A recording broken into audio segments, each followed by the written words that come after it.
Hi guys. So రీసెంట్‌గా 'లచ్చక్క TV' controversy మళ్ళా start అయింది. బికాజ్ వాళ్ళు రీసెంట్‌గా ఒక వీడియో పెట్టారనమాట. 'లత ప్రెగ్నెంట్' అన్నట్టు ఒక టైటిల్ పెట్టేసి లాస్ట్‌లో మాత్రం వీడియోలో చెప్తారు ప్రెగ్నెంట్ కాదు, మీరందరూ అలా అనుకుంటున్నారేమో, బట్ వేరే ప్రాబ్లమ్స్‌కెళ్ళాము అని చెప్పి.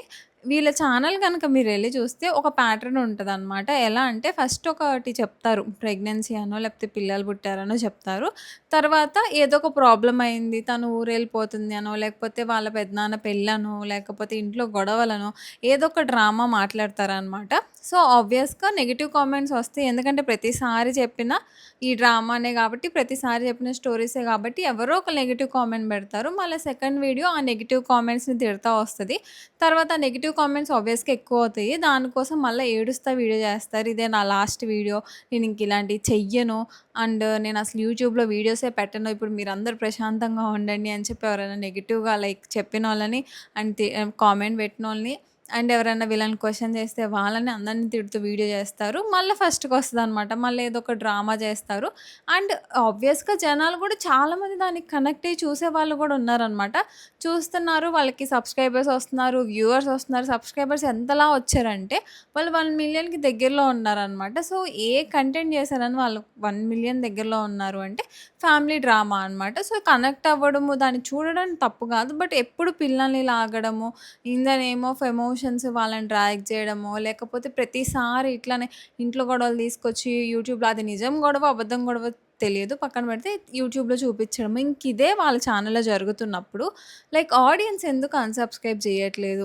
ఎందుకు ఇంకా 900,000 ఫాలోవర్స్ వాళ్ళ ఛానెల్‌లో ఉన్నారంటే లైక్ ఏం కంటెంట్ జూసి ఇప్పుడు చాలామంది మాట్లాడుతున్నారు అలాంటిది పెట్టడం తప్పు. వాళ్ళ పిల్లల్ని తీసుకొచ్చి ఒకరోజు ట్విన్స్ అనడం, ఇంకొక రోజు ట్విన్స్ కాదనడం, ఇంకొక రోజు మీరెవరు మా లైఫ్స్ గురించి మాట్లాడడానికి అంటాం. ఇంకొక రోజేమో బెదిరిస్తూ వీడియోస్ చేయడము, మేమేదో ఒకటి జేసుకుంటాము, మీరు చేసే టార్చర్ మేము పోతున్నామని, ఇంకా ఈరోజే లాస్ట్ డే నేను వీడియోస్ పెట్టడం ప్రతిదీ మాట్లాడతారు. మళ్ళా నెక్స్ట్ డే వచ్చేసి వీడియో పెడతారు. ఇది గాదు, ఇలా గాదు, ఇలా అనుకుంటున్నారేమో, ఇది గాదు అని చెప్పి మళ్ళా దాన్ని లాస్ట్‌లో చెప్తారు. ఎవరికైనా ఒకటే 2 రోజులు ఒకటే ప్యాటర్న్ నచ్చుతది గానీ, ప్రతిసారి ఇదే డ్రామా చేస్తే ఆబ్వియస్‌గా ఆడియన్స్‌కి కోపం వచ్చి మళ్ళా నెగెటివ్ కామెంట్ పెట్టడం.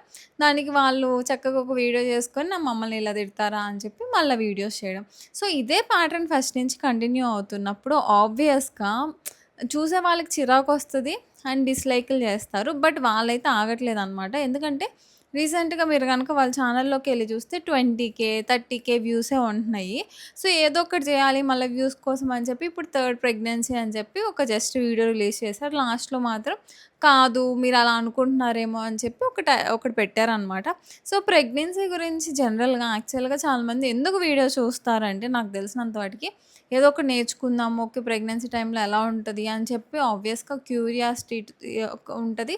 అండ్ ఏమో ఎలా ఉంది వీళ్ళ లైఫ్ ప్రెగ్నెన్సీ తర్వాత అన్న ఒక దాంతో చూస్తారు. సో, అది గాకుండా ప్రతిసారి డ్రామాస్ పెట్టడం అండ్ జెన్యూన్‌గా కొంతమందైతే వాళ్ళని ఎంతలాగా ఫాలో అవుతున్నారంటే, వాళ్ళు ఏది చెప్పినా నమ్మేస్తున్నారు. "అన్న మీకు నిజంగానే ఇట్లా అయిందా? అన్న మీరు ఇంత బాధపడుతున్నా" సో, వాళ్ళు బాధపడరు. వాళ్ళకసలు ఉండవని నేను అనట్లేదు. బట్ ఇన్ని సార్లు ఒకళ్ళ లైఫ్‌లో ప్రతిసారి ఒక రోజుకొక డ్రామా ఉంటదంటే, మీరసలు ఎలా నమ్మి, ఎలా కనెక్ట్ అవుతున్నారు మీరే ఆలోచించుకోండి. అండ్ చాలామంది చెప్పడం గూడా మేము రిపోర్ట్స్ చేస్తున్నాము వాళ్ళ ఛానల్‌కైనా వాళ్ళ ఛానల్‌కి ఏం కావట్లేదు అంటే, ఫస్ట్ ఇన్ కేస్ మీరు సబ్‌స్క్రైబర్స్ అయితే ఫస్ట్ అన్‌సబ్‌స్క్రైబ్ చేయండి. వాళ్ళకే అర్థమవుతది. ఎండ్ ఆఫ్ ద డే వాళ్ళ ఛానల్ అనేది ఎఫెక్ట్ అవ్వకపోతే వాళ్ళు ఎలా తెలుసుకుంటారు? ఎలా మారుతారు? బికాజ్ వాళ్ళ ఛానల్‌లో వ్యూస్ వస్తున్నాయి. ఛానల్ మంచిగా రన్ అవుతున్నప్పుడు వాళ్ళకి ప్రాబ్లమ్ అనిపించదనమాట. ఎప్పుడైతే సబ్‌స్క్రైబర్స్ తగ్గుతుంటేనో, ఎక్కువ డిస్‌లైక్స్ వస్తుంటేనో వాళ్ళకి అర్థమవుతది. ఓకే. మనం ఈ కంటెంట్ మార్చుకోవాలి.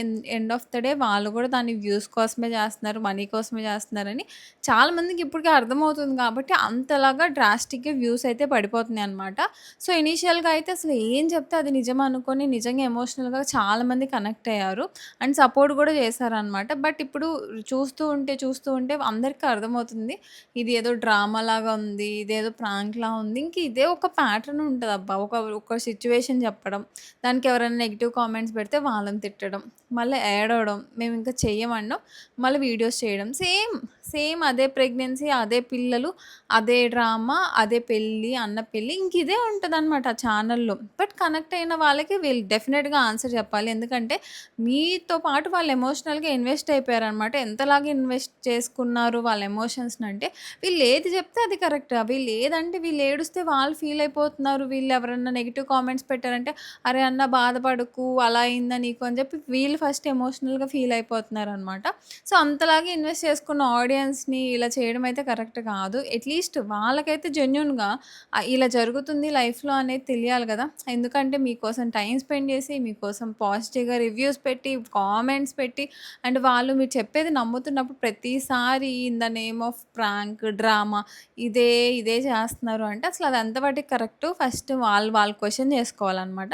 సెకండ్ థింగ్ వచ్చేసి ఆడియన్స్ కూడా ప్రతిసారి ఈ ఎమోషనల్ డ్రామాస్‌కి దయచేసి కనెక్ట్ అవ్వకండి. బికాజ్ మీరు అవుతున్నారు కాబట్టి వాళ్ళు కూడా ఇదే ఎమోషనల్ డ్రామాస్‌ని యూజ్ చేసుకుంటున్నారు. ఎందుకనంటే ఎప్పుడైతే ప్రెగ్నెన్సీ అనో, ఎప్పుడైతే పిల్లల గురించో వాళ్ళు మాట్లాడుతున్నారో అప్పుడు వ్యూస్ చూడండి సడెన్‌గా పెరిగిపోతున్నాయి అనమాట. సో, వాళ్ళకి ఆ టాక్టిక్ అర్థమైంది. ఓకే. మనం ఇలా చేస్తే మనకి వ్యూస్ వస్తున్నాయి అని చెప్పి అర్థమైన తర్వాత వాళ్ళెందుకు ఆగుతారు చెప్పండి? ఇదేం ఫస్ట్ టైమ్ వీళ్ళ గురించి కాంట్రోవర్సీ అయ్యి, ఇదేం ఫస్ట్ టైమ్ వీళ్ళ గురించి మాట్లాడడం కాదు. చాలామంది చాలా సార్లు వీడియోస్ చేశారు. ఇలాంటి కంటెంట్ వద్దు అని లాస్ట్ టైమ్ క్లియర్‌గా చెప్పారు. మేము ఇంకొకసారి ఇలాంటి కంటెంట్ చెయ్యము. అసలు ఇదే మా లాస్ట్ వీడియో అని కూడా అన్నారు. బట్ ఆబ్వియస్‌గా చేసుకోవచ్చు కంటెంట్ ఎందుకనంటే వాళ్ళకి రైట్ ఉంది. కష్టపడి ఇక్కడి దాకా ఛానల్ తెచ్చుకున్నప్పుడు ఆ పేరు ఉంచుకోవడం కూడా చాలా ఇంపార్టెంట్. ఒక 900,000 ఫాలోవర్స్ ఉన్న ఛానల్ ఎన్నో మంచి మెసేజెస్ ఇవ్వచ్చు. ఏది చేయకపోయినా అట్‌లీస్ట్ పిల్లల్ని ఎలా పెంచుకోవాలి, పిల్లలకి టిప్స్ ఏంటి, హెల్త్ కేర్స్ ఏంటి, వాళ్ళెలా చూసుకుంటున్నారు ఇలాంటివి చెప్పినా అట్‌లీస్ట్ ఎంతో కొంతమందికి యూజ్ అవుతదనమాట. వాళ్ళెలా కష్టపడి పైకొచ్చారో అండ్ ఎలా మనీ ఎర్న్ చేశారు, పాసివ్ ఇన్‌కమ్ ఎలా 2 జాబ్స్ చేయగలుగుతున్నాడు. ఇలా కొన్ని ఇన్ఫర్మేషన్స్ వాళ్ళిచ్చినా కొద్దో గొప్పో ఒక యూజ్‌ఫుల్‌నెస్ ఉంటది వీడియోస్‌లో. అట్‌లీస్ట్ కుకింగ్ వీడియోస్ చేయొచ్చు. ఫస్ట్‌లో కుకింగ్ వీడియోస్ చూసి చేసే ఇక్కడి దాకా వచ్చినప్పుడు అవన్నీ మానేసి ఈ క్రింజ్ కంటెంట్ చేయడం వల్ల వ్యూస్ వస్తున్నాయని దీన్ని చేయడం వల్ల మిమ్మల్ని సబ్స్క్రైబ్ చేసుకున్న వాళ్ళకి మీరు ఏం వాల్యూ అడిషన్ ఇస్తున్నారు? వాళ్ళు మీకోసం టైమ్ స్పెండ్ చేసి చూసి లాస్ట్‌లో ఇప్పుడు ఈ వీడియోని చూడండి ప్రెగ్నెన్సీ అనౌన్స్‌మెంట్‌లో లాస్ట్‌లో కాదు అని ఒక మాట అనేస్తారనమాట. ఇప్పుడు టైటిల్‌లోనేమో థర్డ్ టైమ్ ప్రెగ్నెంట్ అని పెట్టొచ్చా మరి టైటిల్? కాదు గదా! అని క్వెషన్ మార్క్ పెట్టినా కొంతమందికి ఓకే. ఇదేదో క్వెషన్ మార్క్‌లా ఉంది అనుకుంటారు. అలా గాకుండా నార్మల్‌గా పెట్టేసి ప్రెగ్నెంటా అని చెప్పి ఏదో అనౌన్స్‌మెంట్‌లా పెట్టి లాస్ట్‌లో మాత్రం మీరిలా అనుకుంటున్నారు. అసలెవరు అనుకుంటారు ఏం తెలియకుండా? ఎవరో హాస్పిటల్‌లో ఏదో అంటే మీరిలా అనుకుంటున్నారేమో అని చెప్పి మేము క్లారిఫై చేస్తున్నాము అనడం. అసలంతా ఏదో ఒకటి వీడియో చేయాలి అని చెప్పి చేయడం తప్ప ఏం లేదనమాట. సో, నెగెటివ్ కామెంట్స్ వస్తున్నాయి, మమ్మల్ని తిడుతున్నారు, మమ్మల్ని అంటున్నారంటే ఆబ్వియస్‌గా మీరు చేసే వీడియోస్ అలా ఉన్నాయి కాబట్టి అంటున్నారు. హోప్ ఇక్కడి నుంచన్నా ఎవరైతే సబ్స్క్రైబర్స్ ఉన్నారో అట్‌లీస్ట్ మీకు వీళ్ళు నచ్చకపోతే అన్‌సబ్స్క్రైబ్ జేసుకోండి. ఒకవేళ మీరు నచ్చి సబ్స్క్రైబ్ చేసుకుంటే అసలెందుకు సబ్స్క్రైబ్ చేసుకున్నారో కింద రాయండి. మేము గూడా తెలుసుకుంటాం అసలు మీరు ఏ రీజన్స్‌తో సబ్స్క్రైబ్ చేశారు అని. అండ్ ఆబ్వియస్‌గా మీకు గనక నచ్చకపోతే డిస్‌లైక్ చేయండి. వాళ్ళు అట్‌లీస్ట్ మారి ఇప్పటికన్నా మంచి కంటెంట్ చేస్తే బావుండిద్ది. అండ్ మీరు కూడా సబ్స్క్రైబ్ చేసుకునేటప్పటికి ఒకటికి 100 సార్లు ఆలోచించుకోండి గైస్ అసలు వీళ్ళేం కంటెంట్ ఇస్తున్నారు? మనకేంటి యూజ్ ఉంది అని చెప్పి. అండ్ ఐ హోప్ ఈ వీడియో మీకు నచ్చిందనుకుంటున్నాను. సో, మీకు వాళ్ళు నచ్చకపోతే ఎందుకు నచ్చట్లేదో కామెంట్ చేయండి. నచ్చితే అసలు ఏ రీజన్‌తో మీరు లైక్ చేస్తున్నారో కూడా కింద కామెంట్ చేయండి. సో, చూద్దాం ముందు ముందు ఎక్కువ రిపోర్టింగ్స్ జరిగి యూట్యూబ్ ఈ కేస్‌ని ఎక్కడిదాకా తీసుకుంటదని. బికాజ్ ఇప్పటికి చాలామంది కామెంట్స్ పెడుతున్నారు. మిగతా ఇన్‌ఫ్లుయెన్సర్స్‌కి అందరికి మేము రిపోర్టింగ్ చేశామన్నా, బట్ వాళ్ళ ఛానెల్ అయితే అసలు పోవటం లేదు అని చెప్పి. సో, చూద్దాం ఎక్కువ రిపోర్టింగ్ జరిగితే ఏమన్నా యూట్యూబ్ ఏమన్నా మాట్లాడుతదా అని చెప్పి.